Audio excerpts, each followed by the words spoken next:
Hello, this is Access Asia here on France 24. I'm Rochelle Harrison-Pless. Good to have you with us. Coming up. Pointing fingers at the Afghan government. Public anger boils over amid worsening security following a devastating blast in Kabul, one of the deadliest in years.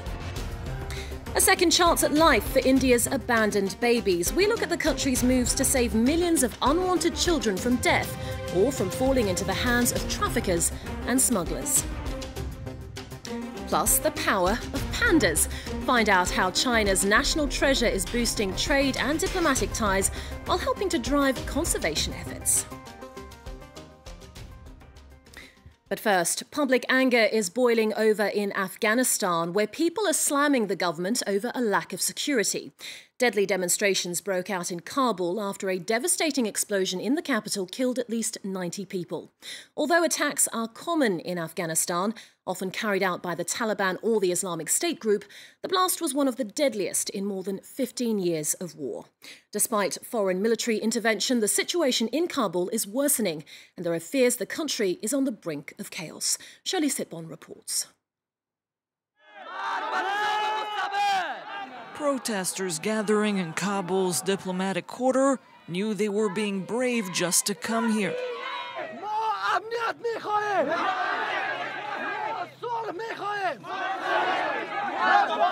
This is the spot where a truck bombing killed 90 people on May 31st, the deadliest attack in 16 years. With several terror networks active in the capital, the Taliban, Haqqani Network, and groups claiming ties with the Islamic State organization, demonstrators had been warned violence could strike again at any time. Last night, all the night, I don't stop my crying. I prefer to go to there and die instead of sitting at home. And now I want to say, please, Afghan people, come here and fight for yourself, because there's not anyone to think about you. Protesters demanded more effective action from authorities to bring back security when they tried to march on the nearby presidential palace, attempting to force through the police blockade. Officers responded with live bullets. I'm so sad. I'm also angry. Yeah. See, they are fighting. When the people is demonstrating, they are fighting. That is not the way, yeah? They should listen to us. A few hundred meters away from the protest site, dozens of injured were being treated in this hospital, which has been operating beyond capacity like other medical facilities in Kabul. The hospital coordinator arrived from Serbia 7 years ago. Since then, he has seen the situation spiral into chaos. I think that this hospital speaks for itself. Last year we admitted around 3,400 war-wounded patients. That is the highest number ever that came to this facility in Kabul. Unfortunately, I think that the security situation is deteriorating day by day. Foreign embassies and international institutions are protected with thick walls. That wasn't enough to shield them from the Wazir Akbar Khan explosion. The French embassy building was damaged. The ambassador says it's a miracle no one has been severely wounded. So far, Paris isn't reviewing its policies on Afghanistan. If you're asking whether we turned Afghanistan into an Asian Switzerland, the answer is obviously no. But we have prevented a deterioration that would have made Afghanistan the centerpiece of international terrorism. The improvement is far from obvious for Afghans. Their country is deeply embroiled in war, as it has been for the past 40 years. Our next story takes us to India, where millions of unwanted babies are abandoned every year. With little hope of finding a home, the country's orphans suffer a cruel fate and often fall into the clutches of child traffickers. According to government statistics, 90% of these children are girls, due to a cultural tendency to favour boys. In some places, like the state of Rajasthan, parents can leave unwanted babies in cradles, giving these castaway children a second chance at life. This report from our correspondents in India. Anita doesn't like to leave Taratos. She likes to be in the home. Behind this 5-year-old's innocent smile lurks a darker past. Sunita was just 6 months old when she was left in her grandfather's care, where she was routinely abused. 2 years ago, she was rescued by Pascal Fortra and brought to this shelter in New Delhi. Sunita had a close call. She was in poor health when she was entrusted to us. The pediatrician did not think she would pull through. Sunita's grandfather forced her to beg on the street. She was living on starvation rations just so she cries and gains more sympathy. And undernourished, it was easy to carry her.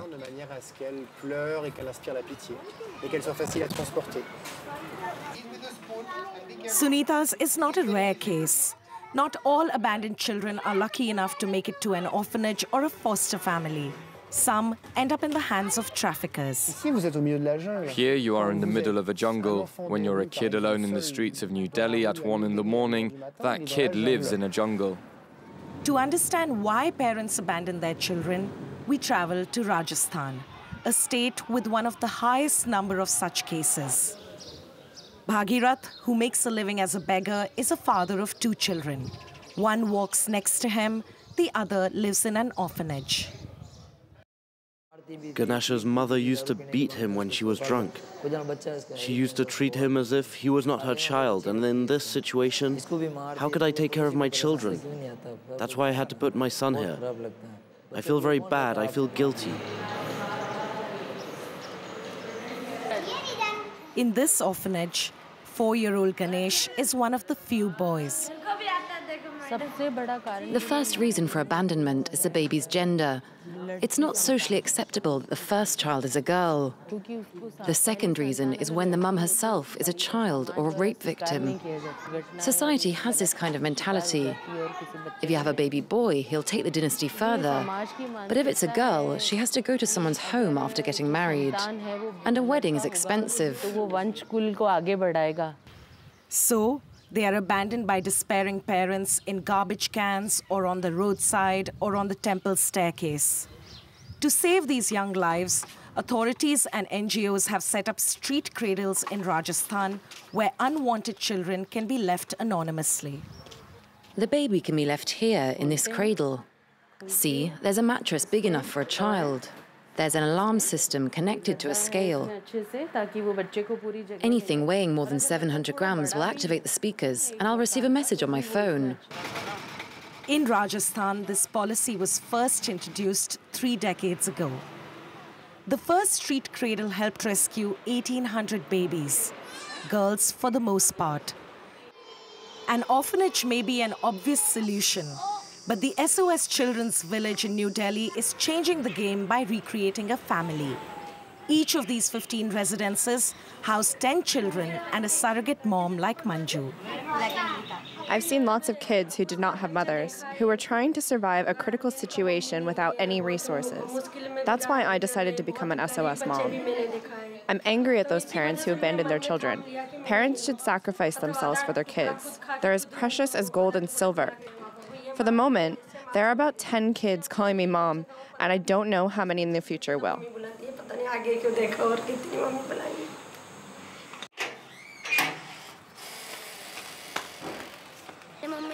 My mum is everything to me because she cooks, she washes our clothes. She gives us what no one else has ever given to us. There are 32 SOS villages across India, a safe haven for thousands of kids who were lucky enough to get a second chance. Still, nearly 11 million abandoned children continue to survive on the streets. Now, they're known as China's national treasures, but giant pandas are much more than just cuddly creatures. For decades, Beijing has made the most of the panda's soft power to help foster relationships with other countries. As part of conservation efforts to boost dwindling numbers, some 400 pandas live in zoos around the world. Yuka Roya has more on this so-called panda diplomacy. This €7 million mansion is the new home for Xingya and Wen. As the 3-year-old male and female giant pandas made their public debut at Oahan's Deeren Park Zoo, it was a dream come true for Dutch panda fans. They are very curious. They really are curious. But curiosity nearly killed the cat, or at least gave it a small electric shock. Government is being... there you hear. That's nice that you got that. That's a typical cry of a panda. It was actually a painful yelp. One of the pandas accidentally touched an electric wire while inspecting its new habitat. On top of the initial investment, the Dutch government is paying $1 million a year to Beijing for renting the pandas. Officials hope the furry Chinese ambassadors will soon offer them offspring in return. If you have such a beautiful pavilion, and if you can eat bamboo every day, 50 kilograms, then you also have to do something back. Pandas have been an important part of China's foreign policy for more than half a century. At the beginning, they were offered as a gift, but now they come with a price tag and strings attached. They're on loan, meaning they and their cubs must be returned to China when the time comes. In Japan, visitors at Shirahama Adventure World held a farewell party for 3 giant pandas that were born there. The 6-year-old twins and their 4-year-old sibling are being transferred to a research base in southwest China to find mating partners. I'm happy this is being done for future generations, but having looked after them since they were born, I feel a little sad, like a mother would. Thanks to decades of conservation work in China, giant pandas are no longer classified as an endangered species. Last year, its status was upgraded to vulnerable due to a population rebound. Beijing has been quite strict about the choice of pandas' destinations. Recent loans to places like Edinburgh, Canada, Australia and France all coincided with massive trade deals. And finally, a welcome respite from Thailand's tropical heat. Take a look at these elephants at a zoo in Chonburi, splashing about in a swimming pool. Since opening late last year, the spectacular underwater show has become one of the park's most popular attractions. Animal lovers can observe these majestic, gentle giants up close as they cool off. Well, that wraps up this week's Access Asia. Thanks again for your company. Stay with us here on France 24. Lots more coming up after this.